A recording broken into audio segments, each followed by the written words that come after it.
Be Saulės mūsų gyvenimas neįsivaizduojamas. Ji tarsi mūsų planetos laikrodis ir gyvybės nešėja. Tačiau ji mums gali pasiūlyti daug daugiau, nei galime įsivaizduoti.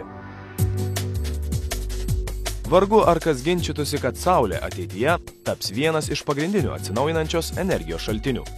Žaibiškai besivystanti šios energetikos sritis neaplenkia ir Lietuvos. Panašesnį į kosminį laivą, nei į tyrimų centrą. Taip atrodo pirmoji Saulės elementų pramoninė laboratorija Vilniuje, kuri jau dabar gali konkuruoti su šios srities pasaulio lyderiais, siūlydama aukštesnę kokybę už mažesnę kainą. Paprašiau pasakius, tai šiek tiek daugiau negu laboratorija, bet šiek tiek mažiau negu gamykla.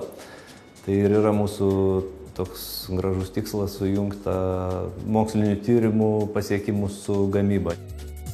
Šioje gamykloje dirba daugybė jaunų žmonių iš įvairių Lietuvos universitetų, taip pat ir Vilniaus Gedimino technikos universiteto absolventai. Tarp jų šiame universitete magistro laipsnį įgijusi Lina bei pastatų energetikos mokslų studijavęs Saulius.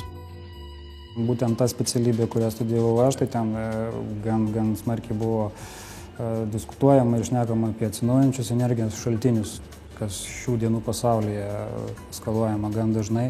Taip kad tas žinias įgytas galima pritaikyti taip pat nemažai kur. Tai šiuo atveju, sakykime, tai, ką įgyjau, ką sužinojau, galiu taikyti čia. Žinoma, tos žinios, kurios gauni universitete, jos nėra tokios specifinės, kad konkrečiai Saulės elementus kaip gaminti ruošia. O žinių gautų, tokių bendrinių, kaip ir sakiau, tikrai užtenka. Lietuvoje, mokslas, sakysim, didelė dalim nuo entuzijazmo priklauso, tačiau kiek pastebėjau ir iš mūsų jaunų žmonių, tai to entuzijazmo pas mus tikrai daug. Ir tas iš tikrųjų šiek tiek kompensuoja galbūt valstybės pačios finansinės galimybės. O pačių žmonių, kurie galvoja, kurie turi idėjų ir tą mokslą gali stumti priekį, tai tikrai pas mus pakanka ir tik daug darbo.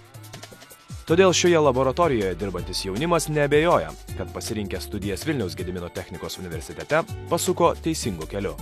Konkrečiai į inžinerijos mokslus sakyčiau, kad verta ir tuo labiau, kad tikrai žinių nemažai suteikia tokių, kurias galima pritaikyti paskui daugelį sričių susijusių su inžinerija, energetika ir taip toliau. Tikiu, iš tikrųjų kol kas tikiu, kad galima labai daug ką pasiekti. Ir kadangi nauja sfera, nauja sritis, tai be abejo, kad galimybės yra visos. Tarptautinės varžybos Saulės energetikos srityje jau prasidėjo ir atrodo, kad Lietuva šiose varžybose neketina nusileisti.